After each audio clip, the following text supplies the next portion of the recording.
মসজিদের মৌলবীর পবিত্র আজান দেওয়ার মাধ্যমে শুরু হয় শ্যামা মায়ের পুজো অর্চনা। পূর্ব বর্ধমানের পূর্বস্থলী ১ নম্বর ব্লকের নসরতপুর পঞ্চায়েতের অন্তর্গত নিংড়ায় মুসলিম মৌলবীর আজানের এবং তার দেওয়া হরিলুটের মধ্যে দিয়ে শ্যামা কালী পুজোর সূচনা হয়। সম্প্রতি এক অনন্য নজির গড়ে ওঠে নিংড়ায় কালী পুজোকে কেন্দ্র করে। স্থানীয় এলাকাবাসীদের তরফে জানা যায় প্রায় ২৫০ বছরেরও বেশি পুরনো এই শ্যামা কালী পুজো। এই পুজো ওলা দেবী নামেও পরিচিত। আমাদের বাপ ঠাকুরদার আমলের পুজো, আমরা ২০০ বছরকার খবর দিতে পারি, আমাদের জানো তো। আচ্ছা, এর আগে কত বছর আগে ছিল আমরা বলতে। আচ্ছা, এই যে পুজো শুরু হচ্ছে, অনেক রকম নিয়ম রয়েছে এই সম্বন্ধে পুজো আমাদের সকালে ঠাকুর আসে, ঠাকুরের মাপ হচ্ছে ৫ পোয়া, আর এই ঠাকুরটা আমরা শ্যামা কালী বলি, রক্ষা কালী বলি, যে যেটা ভালোবাসি। এইভাবে আমাদের পুজোটা চলছে। অতএব এই পুজোটা আমাদের হিন্দু মুসলমানের মধ্যে একটা জড়িত আছে। আচ্ছা, আমরা উনি নিজেও আছে কাছে মুসলমানের ছেলে, ওনাদের গ্রামে আমরা গোলাবিবির নাম করে ভিক্ষা করে নিই। আচ্ছা, সেই ভিক্ষার চালটা আমরা এসে যে মিষ্টির দোকানদাররা আসে ওদের কাছে কাটালি, বাতাসা, গজা যাই থাকুক, আমরা ওই চালটা ওখানে বিক্রি করি। আমরা কেউ পেটে খাই না।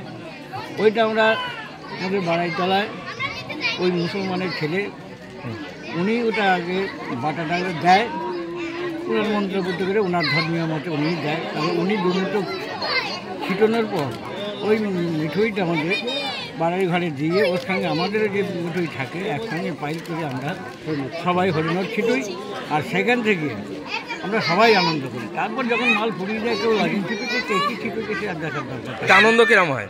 আনন্দিত তখন মেটে যায়। এটা কোন জায়গা? এটা নিংড়া, পূর্ব বাড়াবাড়ি, অর্থাৎ নসরতপুর পঞ্চায়েতের অধীনে।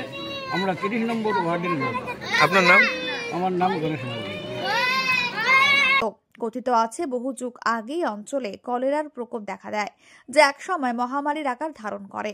কলেরায় বহু মানুষ মারা যাচ্ছিলেন। সেই সময় এলাকার সহ পার্শ্ববর্তী এলাকার মানুষজন জাতি, ধর্ম, বর্ণ নির্বিশেষে এক হয়ে কলেরার প্রকোপ থেকে বাঁচতে পুজোর আয়োজন করেন। এই বিপদ থেকে বাঁচতে মা ওলা দেবীর শরণাপন্ন হন। সেই থেকে আজ অবধি এই পুজো অনুষ্ঠিত হচ্ছে। জাতি, ধর্ম, বর্ণ নির্বিশেষে হিন্দু মুসলিম সকলে মিলেই পুজোর আয়োজন করেছিলেন। আজান অনুষ্ঠান শুরু হলো, যেটা দীর্ঘ ২৫০ বছরের একটা অনুষ্ঠান। তো আমরা হিন্দু মুসলমান পাশাপাশি গ্রামে বাস করি। তো এটা ভাতৃত্ববোধ বজায় রাখার জন্য আমরা আজান দিতে এসেছি এখানে। যাই হোক, অনুষ্ঠানটি খুব সুন্দর হয়েছে। এটা কোন জায়গা? এটা নিংড়া নসরতপুর পঞ্চায়েতের অধীনে নিংড়া, গ্রামের নাম নিংড়া। আচ্ছা, এ কি অনুষ্ঠান শুরু হলো? এটা হচ্ছে কালী পুজো উপলক্ষে। কালী পুজো উপলক্ষে। আপনার নাম? আমার নাম রাহুল। আপনার এখানেই বাড়ি? আমার পাশের গ্রামে বাড়ি। লোককথা অনুযায়ী মুসলিম সম্প্রদায়ের আজান দেওয়ার পরেই পুজো শুরু করা হয়। প্রাচীন এই প্রথা মেনে আজও মুসলিম মৌলবীর আজানের পরেই মায়ের পুজো শুরু হয়। বহু যুগ থেকে চলে আসা এমনই এক নজিরবিহীন সম্প্রীতির চিত্র ধরা পড়ল আমাদের সাংবাদিকদের ক্যামেরায়। পুজো প্রাঙ্গণে মুসলিম মৌলবী প্রথমে আজান দেন এবং পরবর্তী সময়ে হরিলুটের বাতাসা ভক্তদের মধ্যে বিলিয়ে দিয়ে পুজোর শুভারম্ভ হয়। শুধু এখানেই শেষ নয়, পুজোর আগে বিগত দিনগুলিতে মুসলিম বাড়ি থেকে চাল ভিক্ষা করে আনেন পুজো উদ্যোক্তারা। সেই চাল বিক্রি করে কেনা হয় পুজোর হরিল লুটে দেওয়ার জন্য বাতাসা, গুড়, পাটালি সহ অন্য উপকরণ। আর তাই ভক্তদের মধ্যে প্রথমে সেই বাতাসে বিলান মুসলিম মৌলবী। এ প্রসঙ্গে মন্দিরের পূজারী তিনি বলেন, বহু বছর ধরে এই রীতি চলে আসছে, এখনো সেই রীতি ধরে পুজো করা হয়। পাশাপাশি তিনি আরো বলেন, একসময় এলাকার মানুষ কলেরায় আক্রান্ত হয়েছিল। তার থেকে বাঁচতে হিন্দু মুসলিম একত্রিত হয়ে পুজোর আরম্ভ করেন।